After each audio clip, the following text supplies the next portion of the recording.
Hello मेरे प्यारे brother and sister, अगर आप लोग इस वीडियो को देख पा रहे हैं तो सबसे पहले इस वीडियो को सारे सिस्टर के पास शेयर कर दो। अगर आप एएनएम वाले सिस्टर हैं तो आप अपने दोस्तों के पास शेयर करो, आप अपने व्हाट्सएप पर स्टेटस लगा लो, ग्रुप में डाल दो सबसे पहले इस वीडियो को, क्योंकि बेहतरीन वीडियो होने वाला है ये वीडियो। मेरे प्यारे सिस्टर, सबसे पहले मैं बात करूंगा जिन कैंडिडेटों ने अभी तक ज्वाइनिंग नहीं किए हैं, एक सप्ताह का टाइम अभी भी बचा हुआ है, जल्दी से जाकर के ज्वाइनिंग कर ले अपने जिला में। अब बात रहा पोस्टिंग का, तो जो जिला में ज्वाइनिंग कर चुके हैं बहुत सारे सिस्टर को पोस्टिंग दे दिया गया है, और जिन कैंडिडेटों का अभी तक पोस्टिंग नहीं हुआ है वो सारे कैंडिडेट बिल्कुल रूप से हड़बड़ाएंगे नहीं।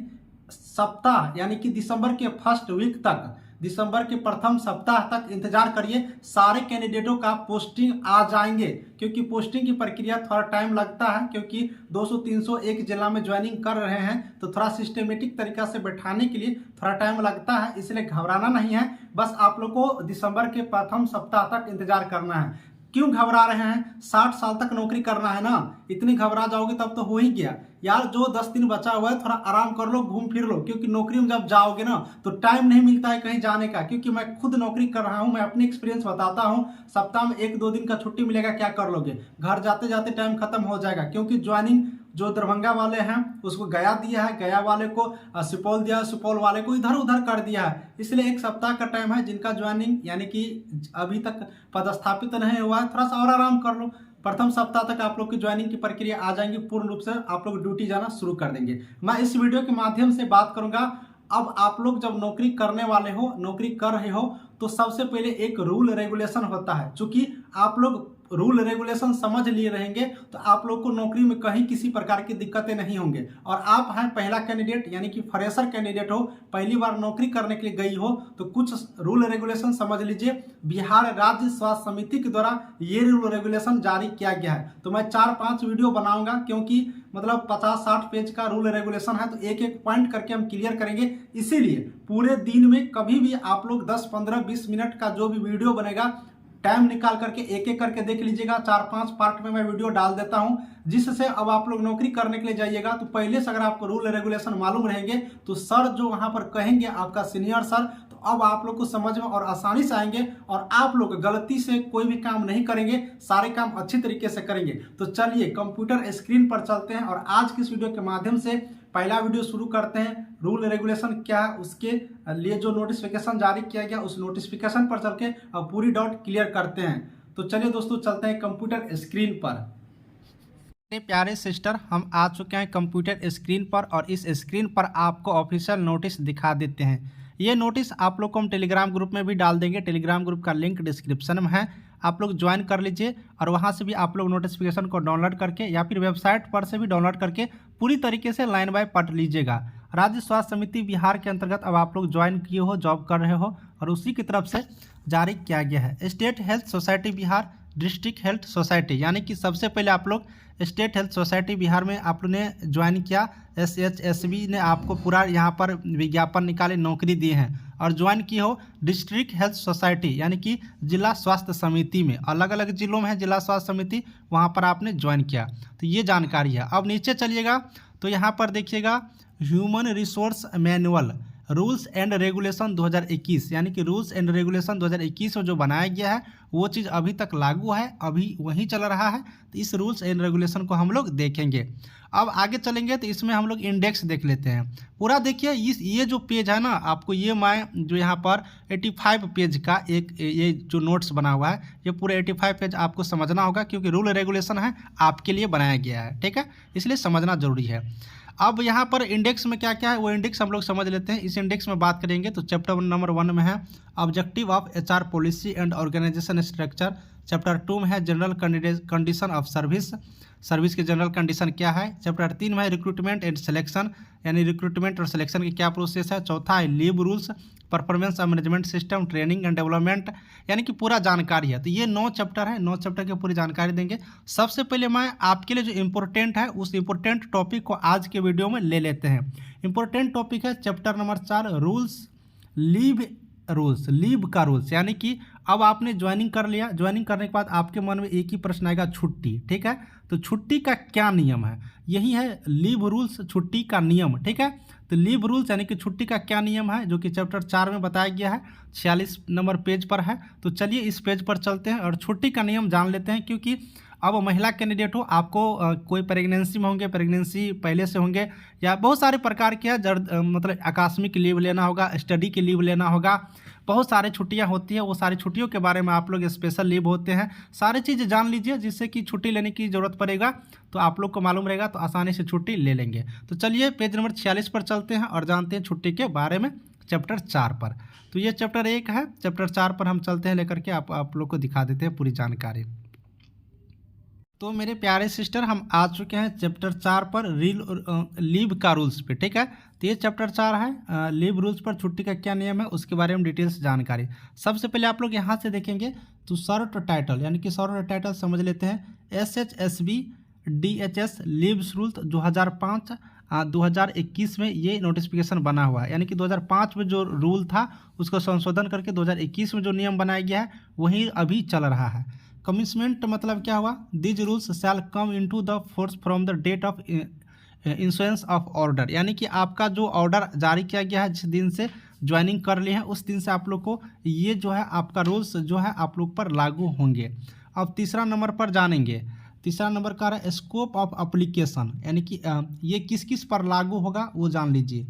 These rules shall apply to employees of the SHSB DHS appointment under NHM on contractual terms and condition excepting, यानी कि जो भी स्टेट हेल्थ सोसाइटी बिहार या डिस्ट्रिक्ट हेल्थ सोसाइटी के अंतर्गत जॉब कर रहे हैं सभी एम्प्लॉय के लिए ये लागू होंगे, बशर्ते किस किस को छोड़ करके, वो सारे लिखा हुआ है। एक्सेप्टिंग मतलब किसको छोड़ करके, कॉजल और daily rated part time employ, यानी कि जो पार्ट टाइम एम्प्लॉय है, कुछ दिनों के लिए आए हैं, डेली बेसिस पर काम कर रहे हैं, उन लोगों के लिए ये छुट्टी नहीं होंगे। टेम्प्रोरी एम्प्लॉयज, जो टेम्प्रोरी जॉब कर रहे हैं अस्थायी रूप से, उनके लिए नहीं होंगे।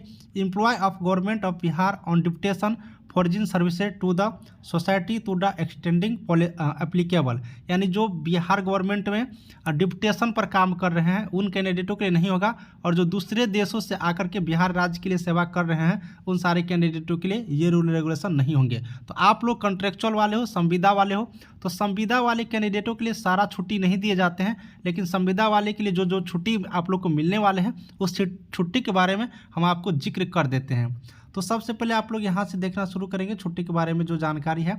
सबसे पहले यहाँ पर देखेंगे कॉजल लीव, कॉजल लीव यहाँ पर है, इसको शॉर्टकट में पढ़िएगा तो CL आपको दिखने को मिल जाएगा।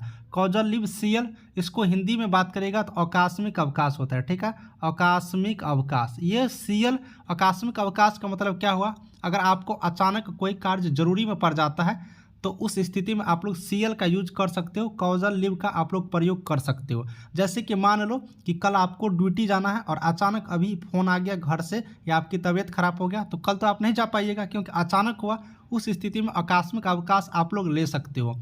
आकस्मिक अवकाश लेने का जो तरीका होता है, जैसे कि कल आप लोग को छुट्टी लेना है और आज ऑफिस में हो, ड्यूटी में हो, तो आज लिख करके दे दीजिए तो कल आपकी छुट्टी पास हो जाएंगे। या अगर आप कल के डेट में नहीं गए तो फ़ोन के माध्यम से आप सूचना दे दीजिए, और जब आप लोग ड्यूटी ज्वाइन करिएगा नेक्स्ट डे तो आप एक एप्लीकेशन लिख करके दे दीजिएगा, आप उसमें CL लिख करके दे दीजिएगा, तो आपका एक छुट्टी माफ़ हो जाएगा, उस दिन की सैलरी आप लोग को नहीं कटेंगे। तो ये होता है CL आकस्मिक अवकाश लेने का तरीका।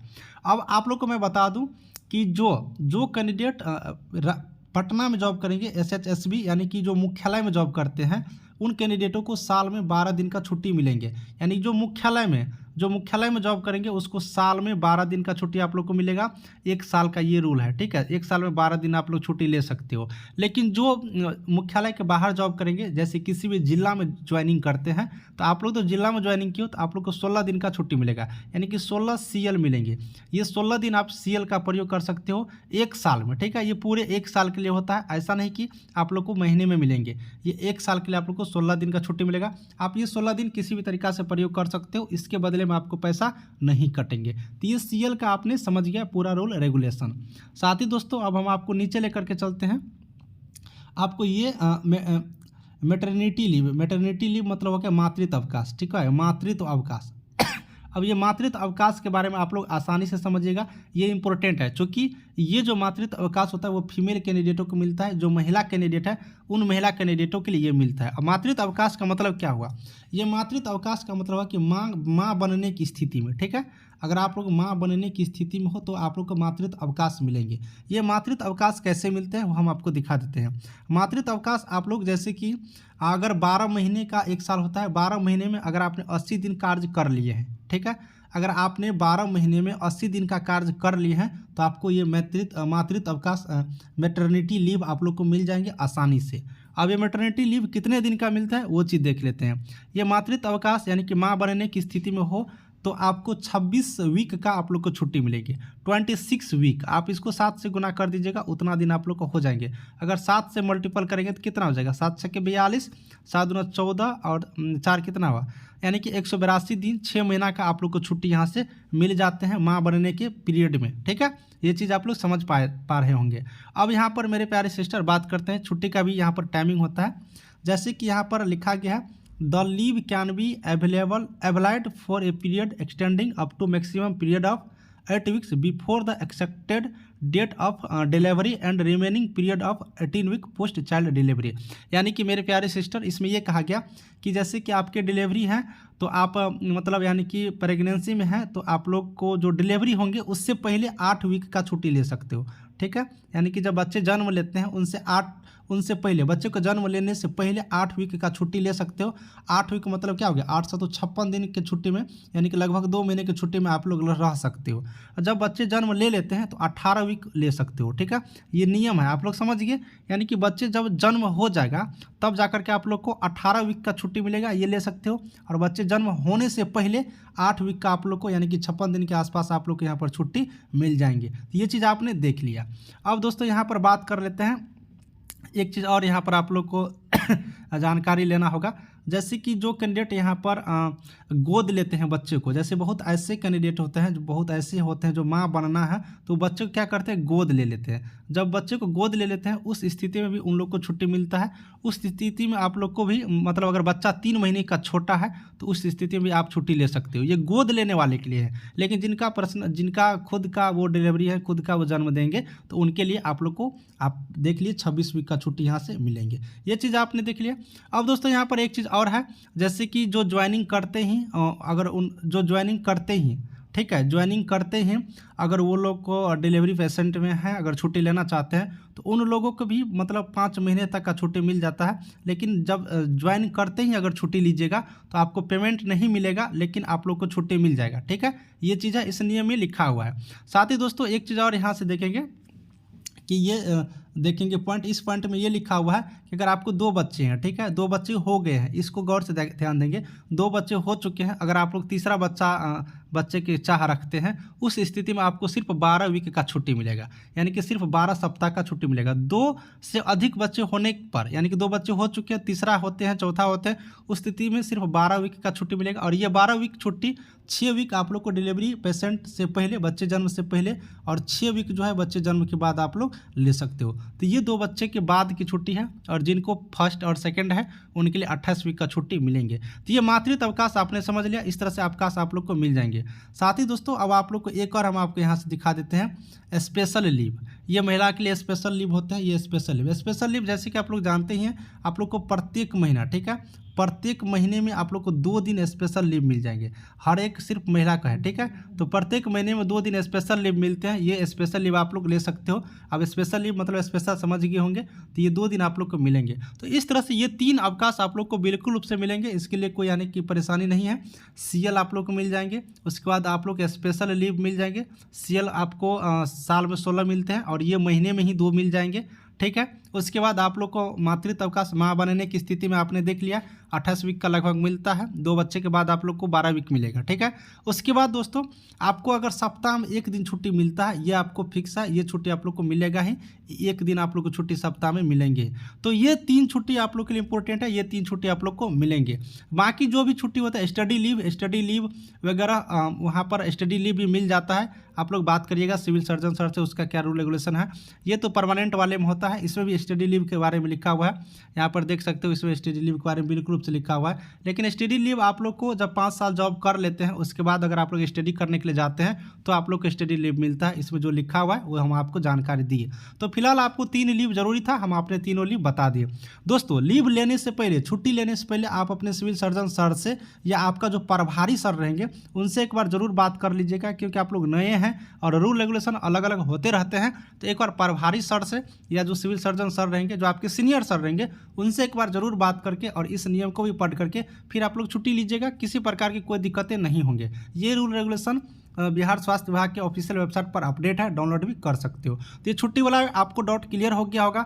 अगर कोई डाउट अभी भी है तो कमेंट करिएगा। साथ ही मेरे प्यारे सिस्टर, आपको नेक्स्ट वीडियो में इसी रूल रेगुलेशन से आपको हम दिखा देंगे ट्रांसफ़र का क्या रूल रेगुलेशन होता है, सैलरी किस तरह से बढ़ते हैं उसके बारे में भी इसमें जानकारी दिया गया है, और जॉब आपको कितने दिन का होता है, जॉब कैसे छोड़ा जाता है, जॉब को छुड़ाने का क्या तरीका होता है, जॉब से हटाने का क्या तरीका होता है, अगर आपको ज़बरदस्ती जॉब से हटा दिया गया तो आप ज्वाइनिंग कैसे करेंगे, पूरा जानकारी नेक्स्ट वीडियो में देंगे। तो चलिए वीडियो को समाप्त करते हैं और मिलेंगे आपका भाई चंदन नेक्स्ट वीडियो में। अगर आपको वीडियो अच्छा लग रहा है तो बिल्कुल उसे सब्सक्राइब करिए। हम आपके लिए नया नया वीडियो अपडेट देते रहेंगे। Thank you.